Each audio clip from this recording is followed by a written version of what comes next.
Now, I'm not a professional photographer, but I've made $35,000 selling my photos online. In this video, I'm going to go through exactly how I did it. Which sites I've tried, which ones worked, which ones didn't, as well as which ones I think are going to be the best sites in the coming year. Let's get started.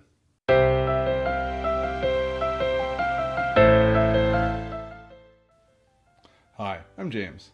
I make a living as a software developer, but I love travel and landscape photography. For the past 7 years, I've been selling my photos online. Now, I'm going to be going through the results that I've got selling my photos online, but your results may differ depending on the type of photography you do. I'd love to hear in the comments section about whether you've tried selling your photos online before and what type of success you've had. Also, stick around at the end of this video because I'm going to go through which sites I think are going to be the best in the coming year. Now I'm going to jump on the computer and show you some charts of the sales I've had over the past 7 years. So I keep track of the revenue from each website in Excel.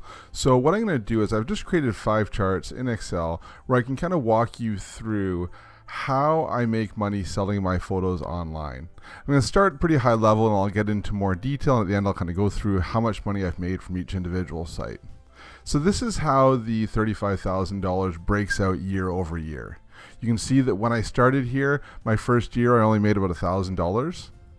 And then it continued to increase over the next, for the first 4 years until 2015, when I reached the high of $7,000 a year. And there's a bit of a decline that's starting to rebound now. In this chart, you can kind of see why it went up and then went down. The green shows my revenue and the red shows how many photos I posted each year. So you can see my first year, I posted about 100 photos, uploaded them to different sites online. And then my second year, I was very motivated. I did over 240 photos. Now these are 240 fully processed photos that I uploaded to multiple sites. Now, in November of 2013, my wife and I had our second child, and the time that I had to go traveling and take photos as well as process those photos went down. So you can see in 2014, I only uploaded about 100 photos. Now, despite uploading less photos, my revenue kept going up in 2014 and even in 2015, even though the amount of photos that I posted went down. Now in 2016, we had our third child, and I just really didn't have much time to travel and do photography. So 2016 and 2017, I really didn't post many photos, and that's why you can see here that my revenue went down for those years. And over the past year, year and a half, in 2018, I've started to post a bit more, and it started to go back up.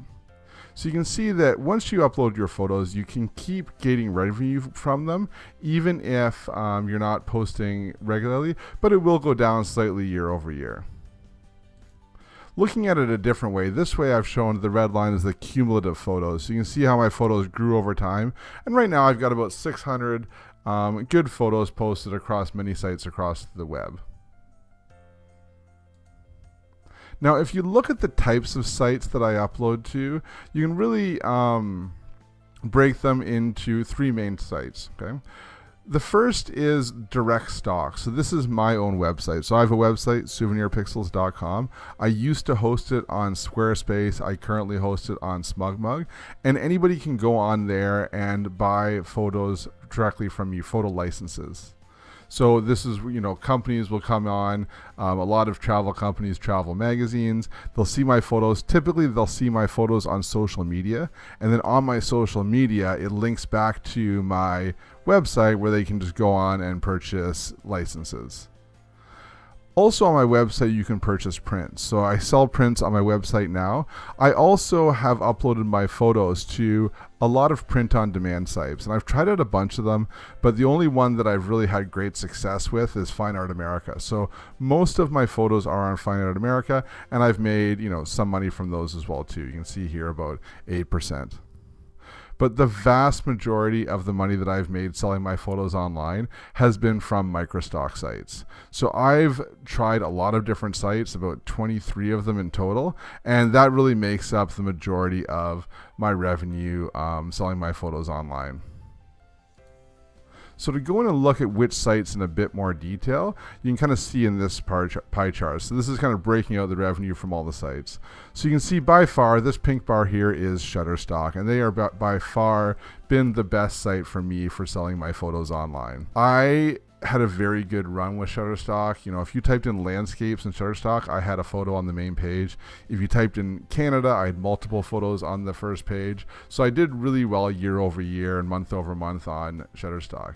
Now, over the past 6 months, the search algorithm has seemed to change a little bit, and my sales have gone down a little bit. But I had a pretty good run where about 3 years I was doing very well with them. The second one here is 500px. Now, 500px was a photo sharing community before they started selling as stock. And I was involved in the community before it was selling as stock. So I had a lot of photos that were highly ranked. And when they started selling photos for stock as well too, I made quite a bit of money when they first started out. Now, there's been a lot of changes over there at 500px. They were purchased by another company. Now all the sales are through Getty. And to be honest, I don't even post there anymore. There's been a lot of changes, and I just really don't appreciate the site as much as I used to. But, you know, for a period of time, they were a very good earner for me as far as sites go. Down here, number 3 is Photodune. Now, Photodune has really only earned me a lot of money in the last couple of years. The first couple of years, it was very low, and the last 2 years, really, it's been very high. So I see Photodune really going and surpassing 500px probably this year.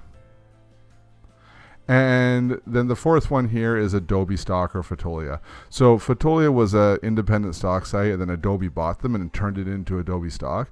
So I had my portfolio on Fotolia. I did fairly well there, and now it's moved over to Adobe Stock. And when it moved over to Adobe Stock, I saw a bit of a dip in sales, but now I'm starting to see it pick up a bit more, maybe because I'm posting a bit more to Adobe Stock as well too. Now there's some other smaller ones here. One thing to know is this little sliver up here. It's about $400, and that's 13 sites. So I tried a lot of sites. What I'll do is when I hear about a new site, I'd upload like 200 photos to that site and see what happens. And a lot of time, nothing happened, right? Which is one of the reasons I'm making this video, right? Because I spent a lot of time uploading and, you know, trying to find these sites, uploading those sites, and really didn't get that much out of it. You know, 13 sites, $400 over 6 years is not a lot. So, you know, if I were starting out again, I would probably really just focus on the main sites that you see here and really not even worry about the smaller ones until, you know, they seem to be big enough to get some momentum, because there are a lot of stock sites out there, but I just don't think you can make a lot of money on all of them. You really need to have your photos on the big ones to start out with. Now, I hope that didn't come across as bragging, but I had no idea when I started selling my photos online that I would make $35,000 from them. Really, my goal of doing this was so that I could buy, you know, more cameras and lenses without taking it out of my family budget. And I achieved that, and I'm pretty happy with it. Now, there was a point when I considered trying to, you know, maybe go full time as a stock photographer, but at the time, what was selling primarily was business images. So what I realized was that to be able to be a full-time stock photographer, I would need to go and get models and kind of pose them in different business situations, taking hundreds of photos a day and uploading them. And that really didn't appeal to me.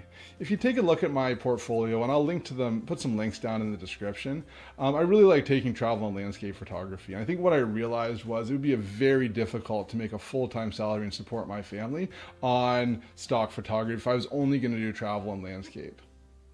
The other thing is that I enjoy my day job. I enjoy software development. I enjoy working with my clients. So I kind of feel like even if I did photography as a full-time job, I would probably just become like a software developer would become my hobby, and I still code in my part-time.